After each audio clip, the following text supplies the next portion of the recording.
Hello and welcome back to another episode of the Rocketcast podcast, the best podcast for all things space, hosted by your friends at the Set for Space YouTube channel. Let's jump straight into today's episode. In this episode, we're going to be talking about satellites. Yes, the budding business of internet satellites has started off with a boom, with both Elon Musk and Jeff Bezos going at it. Yeah, it's these two again. You may have heard that Elon Musk and Jeff Bezos both have their own space companies. Elon Musk's being probably the biggest, SpaceX, and Jeff Bezos's being Blue Origin. But now they're not just fighting for multi-planetary colonization and whatever, they're also fighting for something else, the internet satellites. Space, you may have heard of Starlink, as this company is actually quite well known in the space. And this is Elon Musk's version made by SpaceX. And Starlink has been going for quite a while, and they've actually had loads and loads of going up into space already.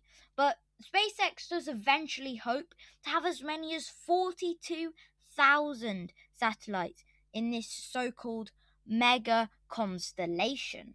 However, it's not going to be too easy, as Jeff Bezos wants a piece of the pie as well, as he has his very own satellite business.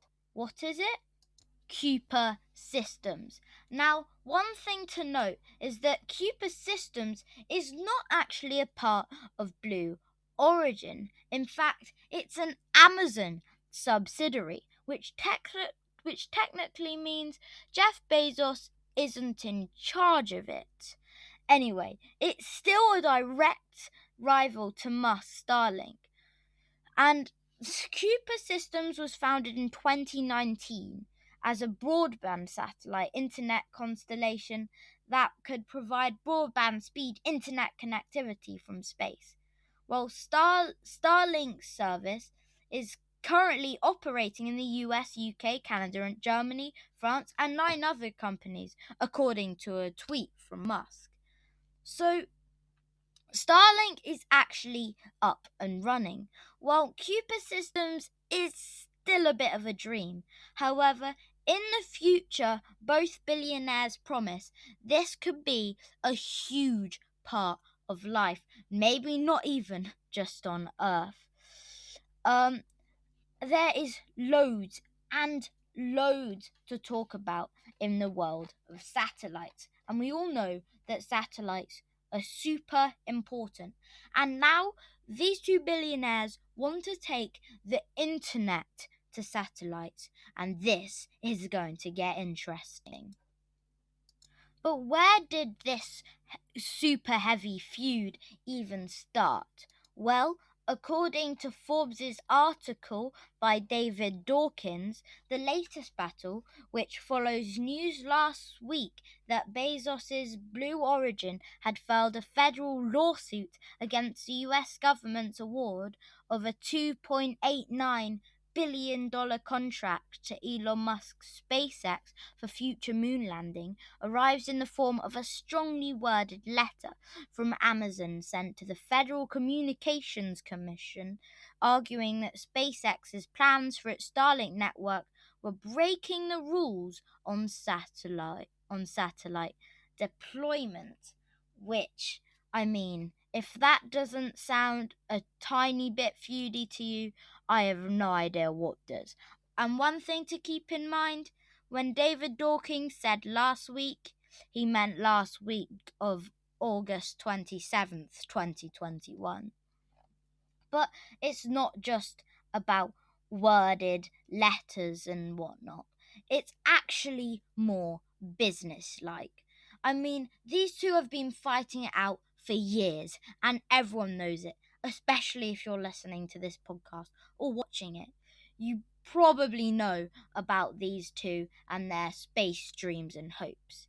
Now, Starlink does have a huge advantage over Amazon, with over 100,000 customer terminals, which is absolutely amazing. But that's according to Musk earlier in August 2021, and they're apparently offering download speeds of around 50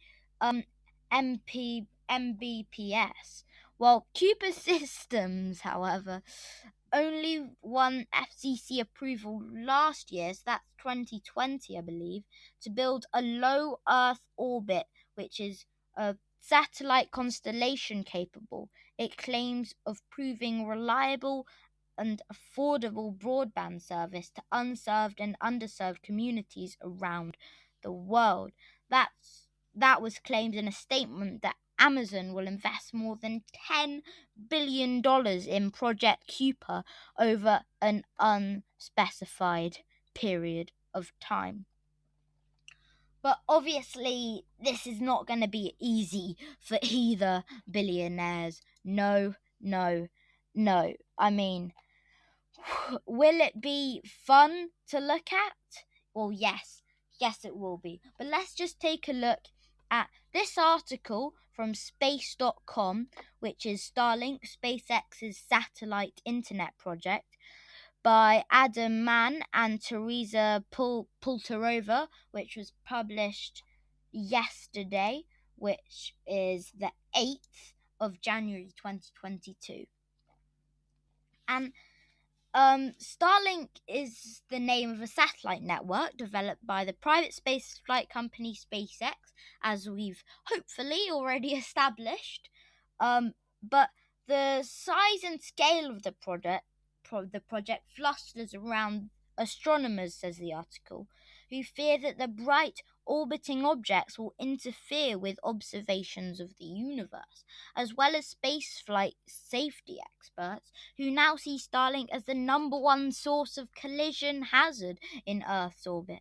So clearly there are very, very differing points of view. Some people say this could revolutionize the internet, and satellites have been the way forward for ages, and this is just the next step. Well, as you can tell, astronomers may not be that happy. But that's all we've got time for today. But now Virgin Orbit lands in Times Square, New York City to ring Nasdaq bell. That was one day ago, and that is pretty awesome. Yup, Virgin Orbit are now public, I think. Okay, I'm going to go read that article by space.com. Virgin Orbit lands in Times Square, NYC to ring Nasdaq bell. And why don't you go ahead and watch some awesome videos from Set for Space. I hope you enjoyed today's episode of the podcast. Remember to subscribe to the Set for Space YouTube channel. Also to subscribe to the podcast from wherever you're listening. And I hope you enjoyed this episode. Let me know if you liked it. Thanks for listening. Goodbye.